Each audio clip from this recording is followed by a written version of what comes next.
तो शुरू करते हैं आज का पहला प्रश्न। निम्नलिखित में से किसे पौधों के वर्गीकरण का जनक कहा जाता है? तो उनका नाम है थियोफ्रेस्टस। बी ऑप्शन इसका सही है। तो पौधों के वर्गीकरण का जनक थियोफ्रेस्टस को कहते हैं। अगला प्रश्न है, शैवाल में किस प्रकार की संरचना पाई जाती है? तो शैवाल या एल्गी में थैलस संरचना पाई जाती है। अगला प्रश्न है, ब्रायोफाइट्स को किस नाम से जाना जाता है? तो इसे जाना जाता है प्राथमिक स्थलजीवी पौधे। इंपॉर्टेंट प्रश्न है, ब्रायोफाइट्स को किस नाम से जाना जाता है? तो इन्हें हम प्राथमिक स्थलजीवी पौधे भी कहते हैं। अगला प्रश्न है, जिम्नोस्पर्म में बीज किस प्रकार के होते हैं? तो इसमें नग्न बीज होते हैं। तो सही ऑप्शन होगा ए। अगला प्रश्न है, आवर्तबीजी पौधों में बीज किस संरचना के अंदर पाए जाते हैं? तो ये पाए जाते हैं बीज कोश में।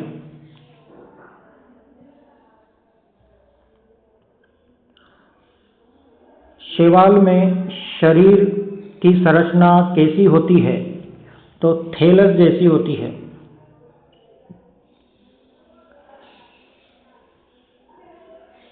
लाल शैवाल में प्रमुख भंडारण उत्पाद क्या है? तो इसमें फ्लोरिडियन स्टार्च होता है। अगला है, हरी शैवाल कौन सा वर्णक पाया जाता है? हरी शैवाल में कौन सा वर्णक पाया जाता है? तो उसका नाम है क्लोरोफिल ए और बी। ए ऑप्शन इसका सही है। अगला प्रश्न है, भूरी शैवाल में प्रमुख भंडारण उत्पाद है। तो इसमें लेमिनेरिन और मैनिटोल होता है।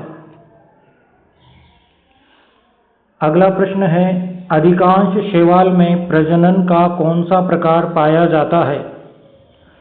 तो इसमें लैंगिक और अलैंगिक दोनों। सी ऑप्शन सही है। अगला प्रश्न है, शैवाल में कायिक प्रजनन मुख्यतः किस प्रकार से होता है? तो इसका सही आंसर होगा खंडन द्वारा या विखंडन द्वारा, जिसे हम कहते हैं फ्रेगमेंटेशन। अगला प्रश्न है, शैवाल में अलैंगिक जनन किससे होता है? तो यह होता है बीजाणुओं द्वारा। अगला प्रश्न है, शैवाल में सबसे सामान्य अलैंगिक जनन की इकाई कौन सी होती है? तो वह होती है बीजाणु, जूस्पोर।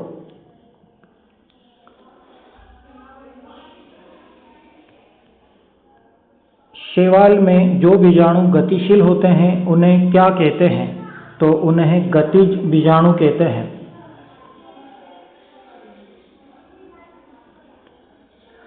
शैवाल में लैंगिक जनन किस प्रकार का हो सकता है? तो यहाँ पर आइसोगेमी भी होता है, एन आइसोगेमी भी होता है, ऊगेमी भी होता है। तो इसका सही आंसर होगा उपरोक्त सभी।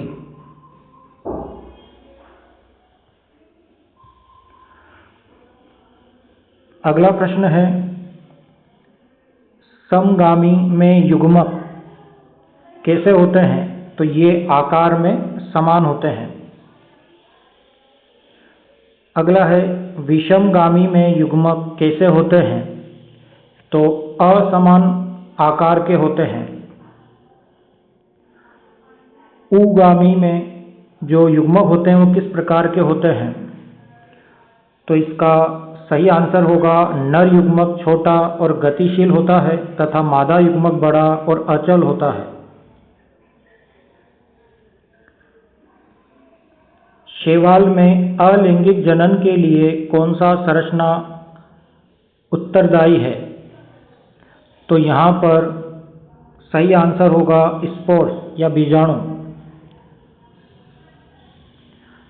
अगला प्रश्न है,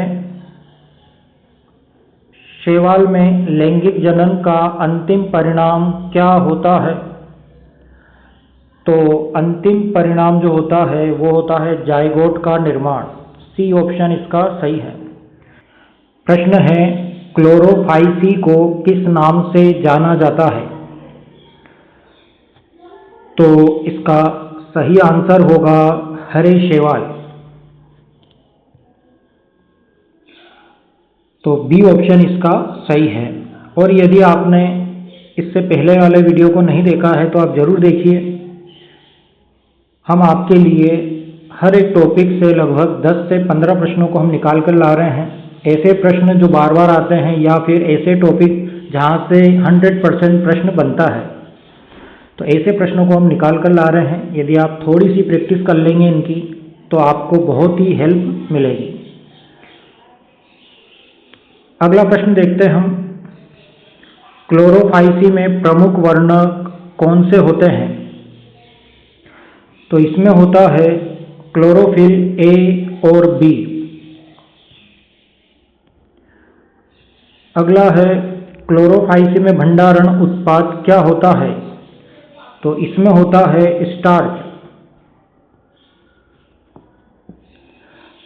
अगला प्रश्न है, क्लोरोफाइसी में कोशिका भित्ति मुख्यतः किसकी बनी होती है या किससे बनी होती है? तो इसका सही आंसर होगा सेलुलोज और पेक्टिन की बनी होती है। अगला प्रश्न है, क्लोरोफाइसी में क्लोरोप्लास्ट का आकार सामान्यतः कैसा होता है? तो यह होता है प्याले जैसा। बी ऑप्शन इसका सही है।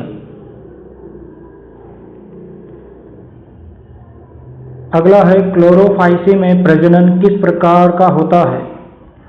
तो इसमें होता है कायिक भी हो सकता है, अलैंगिक और लैंगिक। सी ऑप्शन इसका सही है। अगला है, क्लोरोफाइसी में अलैंगिक प्रजनन सामान्यतः किसके द्वारा होता है? तो वह होता है गतिज बीजाणु द्वारा।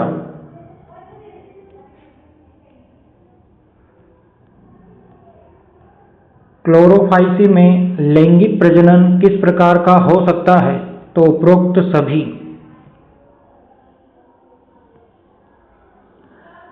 क्लोरोफाइसी का प्रमुख उदाहरण कौन सा है? तो इसका प्रमुख उदाहरण होता है क्लेमाइडोमोनास और वोल्वॉक्स। इसके अलावा इसमें यूलोथ्रिक्स भी होता है और स्पाइरोगायरा भी होता है और कारा भी होता है। तो इसके कुछ और उदाहरण होते हैं। एक होता है क्लेमाइडोमोनास, वोल्वॉक्स और इसके अलावा स्पाइरोगायरा और कारा और यूलोथ्रिक्स, ये भी क्लोरोफाइसी के प्रमुख उदाहरण हैं। अगला है, वोल्वॉक्स किस वर्ग का सदस्य है? तो यह होता है क्लोरोफाइसी का।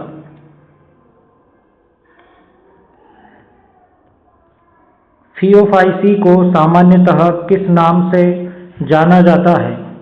तो इन्हें हम भूरे शैवाल कहते हैं। भूरे रंग का कारण फियोफाइसी में कौन सा वर्णक है? तो इसका सही ऑप्शन होगा फ्यूकोजेंथिन और इसमें क्लोरोफिल ए तथा सी होता है। फियोफाइसी की कोशिका भित्ति मुख्यतः किससे बनी होती है? तो यह बनी होती है सेलुलोज और एल्जिन के द्वारा।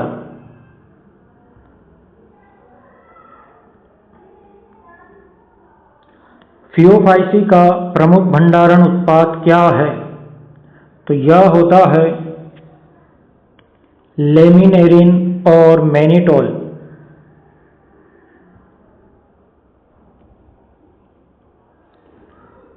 फियोफाइसी की संरचना सामान्यतः कैसी होती है? तो यह होती है तंतु रूपी और बहुकोशिकीय।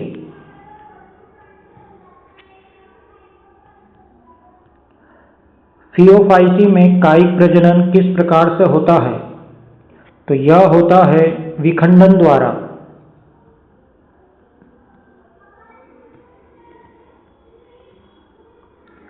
फियोफाइसी में अलैंगिक प्रजनन किसके द्वारा होता है? तो यह होता है गतिज बीजाणु द्वारा।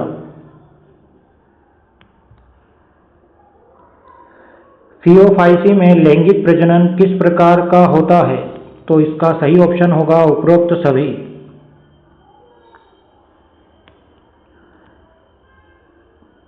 फियोफाइसी का प्रमुख उदाहरण कौन सा है?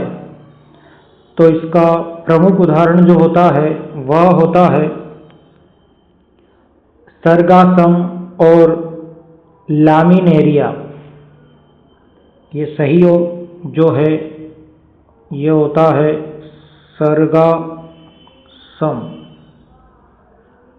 और लामिनेरिया। इसके अलावा इसके और भी उदाहरण होते हैं जैसे ऑक्टोकार्पस, इसके अलावा फ्यूकस और डिक्टायोटा, ये भी इसके उदाहरण हैं।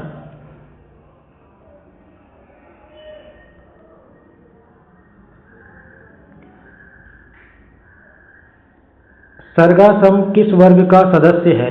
तो यह होता है फियोफाइसी का।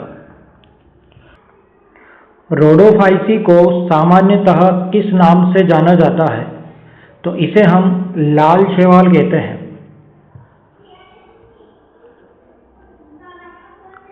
अगला है लाल शैवाल में लाल रंग का कारण कौन सा वर्णक है? तो जो लाल रंग होता है वो किसके कारण होता है? तो उसका नाम है फाइकोएरिथ्रिन। अगला प्रश्न है लाल शैवाल मुख्य रूप से कहाँ पाए जाते हैं? तो इसका सही ऑप्शन है गहरे समुद्र के पानी में। अगला प्रश्न है रोडोफाइसी में प्रमुख भंडारण उत्पाद कौन सा है? तो यह होता है फ्लोरिडियन स्टार्च।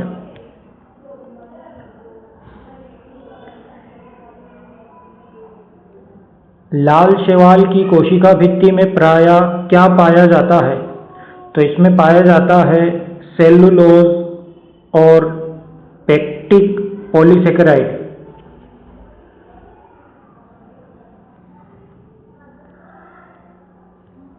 रोडोफाइसी में प्रमुख वर्णक कौन से होते हैं? तो इसमें क्लोरोफिल ए और डी होता है।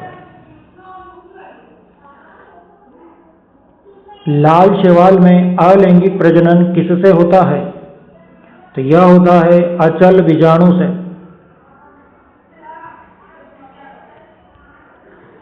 लाल शैवाल में लैंगिक प्रजनन कैसा होता है? तो यह होता है उगामी टाइप का।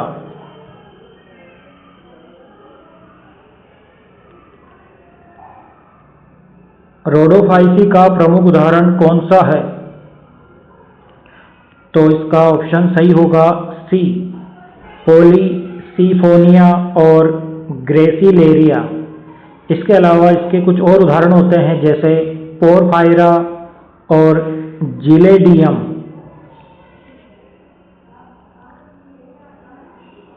ग्रेसिलेरिया और जेलिडियम से कौन सा वाणिज्यिक उत्पाद प्राप्त किया जाता है? तो इसके द्वारा एगर या अगर प्राप्त किया जाता है।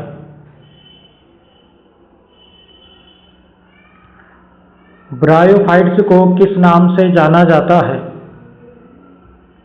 तो इन्हें हम प्राथमिक स्थलजीवी पौधे कहते हैं।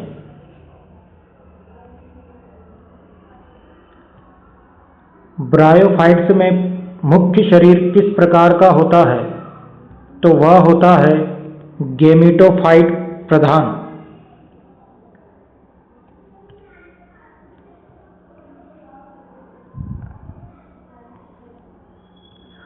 ब्रायोफाइट्स में जड़ की जगह क्या पाया जाता है? तो इसमें पाया जाता है जड़ की जगह राइजोइड।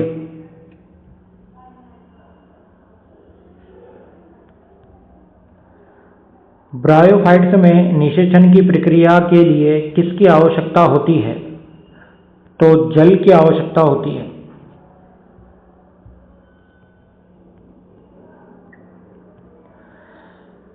ब्रायोफाइट्स को कितने समूह में बांटा जाता है? तो 3 समूहों में। लीवर वर्स किस समूह से संबंधित है? तो यह है ब्रायोफाइटस है। मोस में पत्तीनुमा संरचना को क्या कहते हैं? तो इसे हम फिलोइड कहते हैं।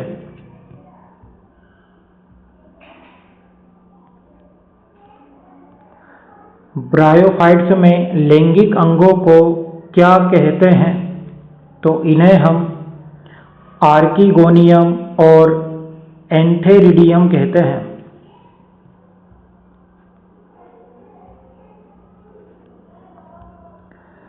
ब्रायोफाइट्स का स्पोरोफाइट कैसा होता है? तो यह जो होता है यह परपोषी और गैमेटोफाइट पर आश्रित होता है। अगला प्रश्न है, ब्रायोफाइट्स का प्रमुख आर्थिक महत्व क्या है? तो इसका जो महत्व है वो है औषधि और पीट का निर्माण करना। बी ऑप्शन इसका सही है।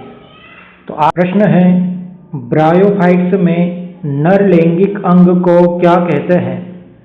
तो इसे हम एंथेरिडियम या पूधानी कहते हैं।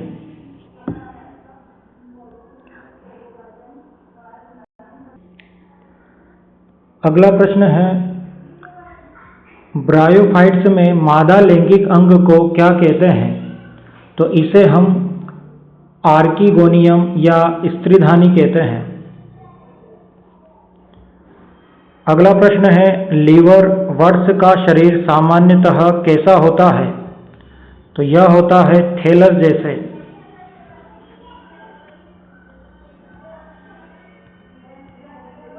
लीवर वर्स में अलैंगिक प्रजनन मुख्य रूप से किससे होता है? तो यह होता है जेम्मा कप द्वारा।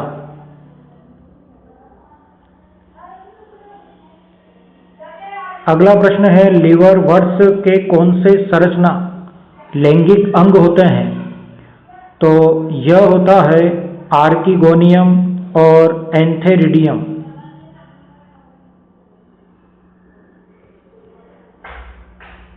लीवर वर्स में निषेचन किस माध्यम से होता है? तो यह होता है जल के द्वारा।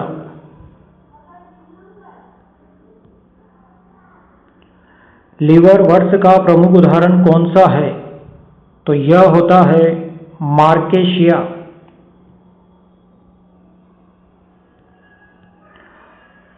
मोस में पौधों का शरीर मुख्यतः कैसा होता है? तो यह होता है पत्तीनुमा। बी ऑप्शन इसका सही है। अगला प्रश्न है, मोस में पत्तीनुमा संरचनाओं को क्या कहते हैं? तो इसे कहा जाता है फिलोइड। अगला प्रश्न है, मोस पौधों में अलैंगिक प्रजनन किससे होता है? तो यह होता है विखंडन द्वारा और बीजाणु द्वारा। मोस पौधों का स्पोरोफाइट किस पर आश्रित रहता है? तो यह रहता है गैमेटोफाइट पर आश्रित।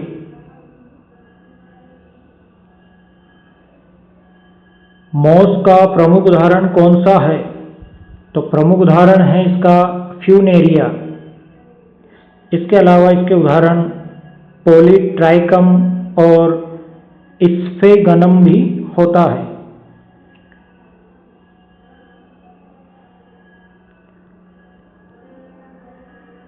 टेरिडोफाइट्स को किस नाम से जाना जाता है? तो इन्हें हम क्रिप्टोगैम संवहनी पौधे कहते हैं। टेरिडोफाइट्स में कौन सी ऊतक प्रणाली विकसित होती है? तो यह होती है संवहनी ऊतक। टेरिडोफाइट्स में मुख्य पौधा कौन सा होता है? तो यह होता है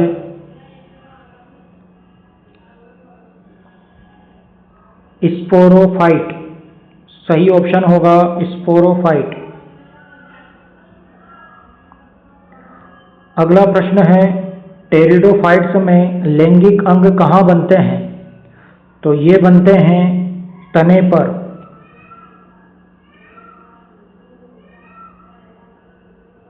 तना जड़।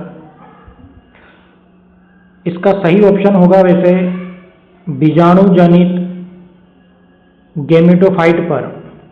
तो ये तने पर नहीं बनते हैं, ये बनते हैं बीजाणु जनित गेमेटोफाइट पर। सही ऑप्शन होगा ए।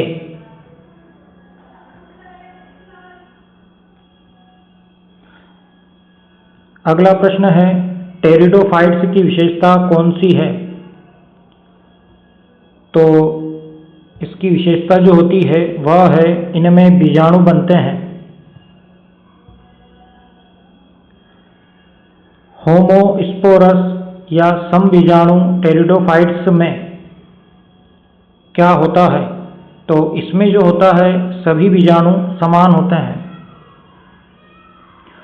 अगला है, हेटेरोस्पोरस या विषम बीजाणु टेरिडोफाइट्स में क्या होता है? तो इसमें दो प्रकार के बीजाणु, सूक्ष्म बीजाणु और स्थूल बीजाणु बनते हैं। अगला प्रश्न है, हेटेरोस्पोरी किसके विकास की ओर अग्रसर करती है? तो इसका सही ऑप्शन होगा बीजी प्रकृति की ओर। प्रश्न है, टेरिडोफाइट्स का प्रमुख आर्थिक महत्व क्या है? तो इसका सही ऑप्शन होगा औषधि महत्व एवं सजावटी पौधों में। बी ऑप्शन इसका सही है। अगला प्रश्न है, टेरिडोफाइट्स का प्रमुख उदाहरण कौन सा है? तो यह है सिलेजिनेला और एक्विसेटम। सी ऑप्शन इसका सही है।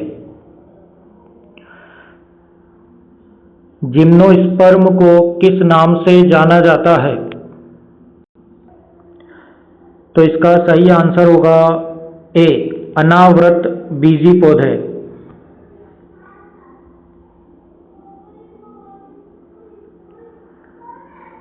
अगला है, जिम्नोस्पर्म के बीज कहाँ पाए जाते हैं? तो इसका सही ऑप्शन होगा नग्न अवस्था में, बीज कोश में नहीं।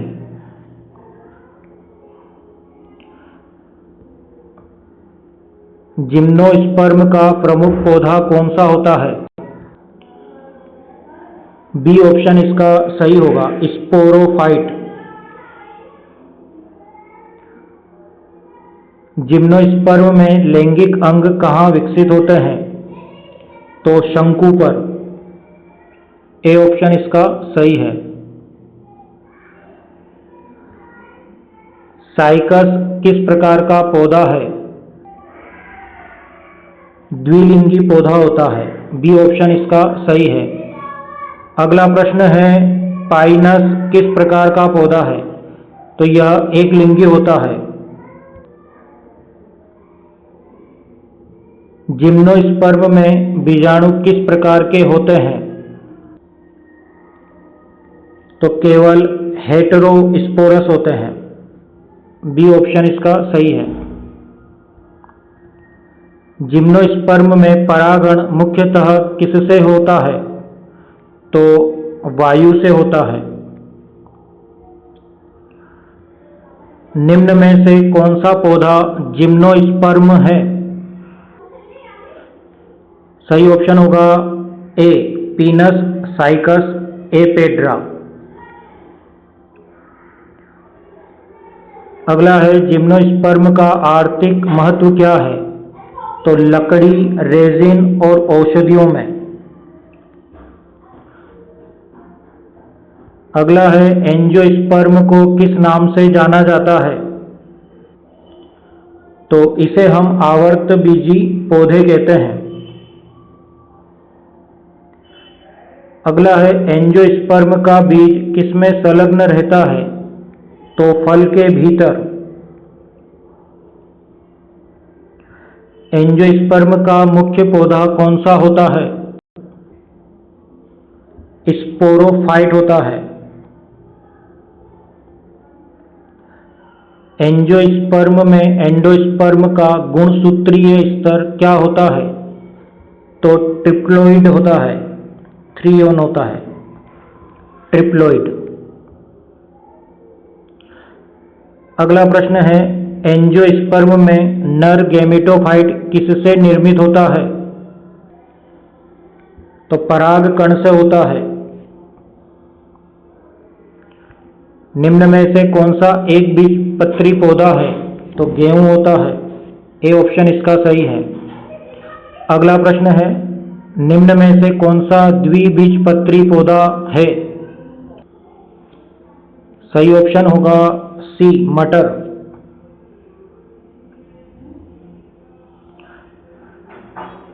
अगला प्रश्न है एंजियोस्पर्म में परागण के बाद कौन सी संरचना फल में परिवर्तित होती है?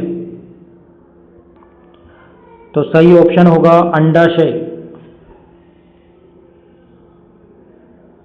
अगला प्रश्न है एंजियोस्पर्म की सबसे उन्नत विशेषता कौन सी है? तो इसका सही ऑप्शन होगा द्विगुणन निषेचन, डबल फर्टिलाइजेशन। तो आज हमने आपका जो टॉपिक है जिसका नाम है पादप जगत का वर्गीकरण, उससे संबंधित इम्पोर्टेंट ऑब्जेक्टिव को हम बता चुके हैं। अब हम अगले वीडियो में जंतु जगत का वर्गीकरण से संबंधित इम्पोर्टेंट ऑब्जेक्टिव को लेकर आएंगे। आज के लिए इतना ही। वीडियो देखने के लिए बहुत बहुत धन्यवाद।